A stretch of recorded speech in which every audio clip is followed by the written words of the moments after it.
கண்ணாடியிட்ட குழம்பியகங்களில் அமர்ந்து எதிர்காலத்தை குறித்து எக்கச்சக்கமாய் கனவு காண்பான். எனக்கு டிசிஎஸ்பிபியில் ஒரு வாக்கன் இன்டர்வியூ இருக்கு மார்னிங் 10 மணிக்கு. அதெல்லாம் வேண்டாம். பிபிஓவில் போய் நான் தான் வேலை பார்த்துட்டு இருக்கேன்ல. MBA கரஸ்பாண்டன்ஸில் பண்ணேன். நல்ல வேலையாக பார்க்கலாம். பலரசம் அருந்தும் பாவனையில் அவளுடைய கைபேசியை அவளுக்கு தெரியாமல் ஒற்றறியும் கலையை கற்றுத் தேர்வான். சரி, நாளைக்கு பார்ட்டிக்கு கூப்பிட்டுருக்கா 2 o'clock. கண்டிப்பாக போகணுமா? சரி, போகல. Okay okay. இப்போ எங்கே போகிற? டாய்லெட்டுக்கு போகிறேன். அங்கேயாச்சும் போகலாமா? நல்லா போயிட்டு வா.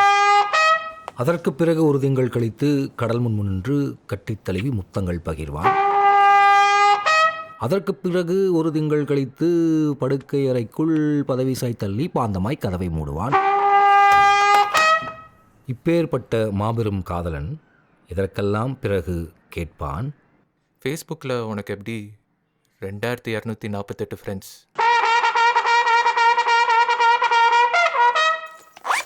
ஏன் இல்லை, எனக்கெல்லாம் 15 ஃப்ரெண்ட்ஸ் தான். நீ யாருக்கூடயோ பழகலைன்னா நான் என்ன பண்ண முடியும்? இது யார்? இது அருண் கே விஸ்வான். தெரியல, ஃப்ரெண்டோட ஃப்ரெண்டாக இருப்பான்.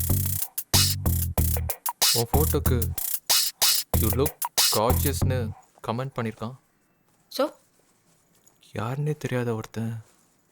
நீ அழகாக இருக்க, நீ யாராவது சொன்னாங்கன்னா பிடிக்குமா பிடிக்காதா? So you like it? Yeah, of course I like it. இப்படி பல அதிர்ச்சிகளுக்கும் உள்ளாவான்.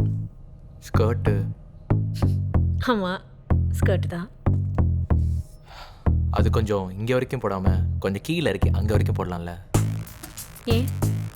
இல்லை, மற்றவங்க பார்க்கும்போது ஒரு மாதிரியா பார்ப்பாங்க, அதான். ஏன் நீ அப்படி பார்க்குறியா? ஏய், நான் இல்லை, மற்றவங்க ஒரு மாதிரியா பார்ப்பாங்க.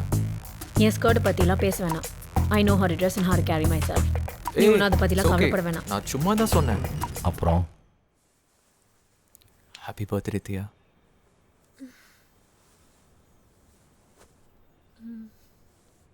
இன்னைக்கு ஆஃபீஸ் போகல?